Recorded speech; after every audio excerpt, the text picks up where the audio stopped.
Greetings Internet, it's Dustin again with my HomeKit Home. I know it's been a little while, but we are back. One of the things that's been keeping me busy over the last few months has been a move. I had to change houses, and so along with that comes completely redoing my home automation setup.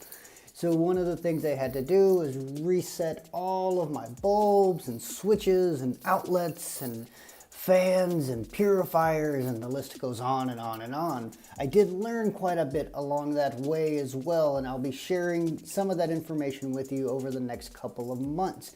We'll also be looking at some product reviews, and I've got some interesting kind of fun videos planned for the next few months. So if you haven't already, hit that subscribe button and the bell notification so you know whenever we release a new video.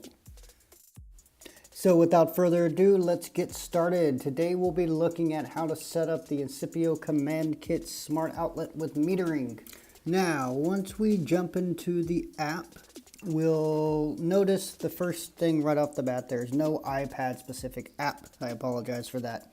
So you can choose to let it send you notifications. It will also ask you if it's the first time you're using it. It'll ask you for use of home data. You'll want to do that.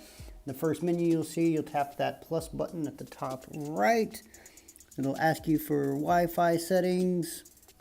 Go ahead and switch over your Wi-Fi settings. It'll add it directly to your HomeKit setup. And you'll see the standard sort of smart outlet options. You can change the name. You can change the type of device it is, from a light, a fan, or an outlet. I do wish there were more options there. We'll see that hopefully in iOS 13. We also have the option of changing the room, of course, and then your standard fare for a HomeKit outlet. And we can flip it on and off. I'm not a huge fan of the interface with the Incipio Command Kit app, but it is what it is. I don't plan on using this app very often. Right. So once we tap on the device itself, we'll go down to Edit.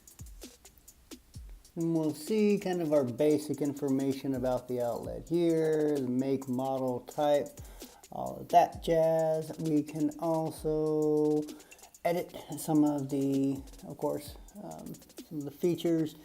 Our interesting thing here that's just specifically for the app itself is the energy use. So we're actually able to see our voltage, our current kind of power draw. Does this one have an average? I'm not sure if it has the average power consumption. Now, this is not, it's not a feature that I use often, I would say. In fact, never. I just use it for that remote control, basically. One of the things that we can do, we can update the firmware, and as it is, there's a firmware update. We do like to see this, all right? So we'll go ahead and quickly update our firmware. And I will not make you guys sit through this, so let's fast forward a bit, shall we?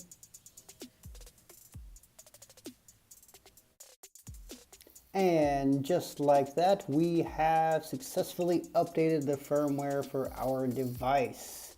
Meanwhile, back at the Home app, let's have a look at how this outlet looks in the Home app. So we can turn it on, turn it off. We can long press, turn it on, turn it off. We can look at our details. We can change the name. We can change the room. We can add it to our favorites. We can take it away from our favorites. We can also change the device type if it's a fan or a light. We have a link to the manufacturer's app. Make sure you keep your device's firmware up to date.